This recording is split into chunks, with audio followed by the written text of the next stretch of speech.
అనంతపురం జిల్లా సుప్రీంకోర్టు ఆదేశాల మేరకు మాజీ ఎమ్మెల్యే కేతిరెడ్డి పెద్దారెడ్డి ఈ రోజు తాడిపత్రికి చేరుకోవడంతో పట్టణంలో మరోసారి ఉద్రిక్త పరిస్థితులు నెలకొన్నాయి.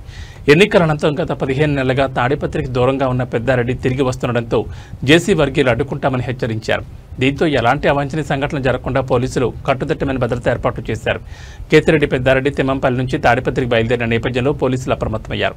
జిల్లా ఎస్పీ జగదీష్ నేతృత్వంలో 653 మంది పోలీసులను పట్టణంలో మోహరించారు. జిల్లా ఎస్పీ జగదీష్, ఏఎస్పీ రోహిత్ చౌదరి తాడిపత్రిలో వాహనాలతో కవాతు నిర్వహించి పరిస్థితిని సమీక్షించారు. శాంతి భద్రతలకు విఘాతం కలిగించేందుకు ఎవరైనా ప్రయత్నిస్తే కఠిన చర్యలు తీసుకుంటామని ఎస్పీ జగదీష్ హెచ్చరించారు.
आयुष्येवेन्द्रिय प्रतिष्ठति दीर्घायुष्मान भव दीर्घ सुमंगली भव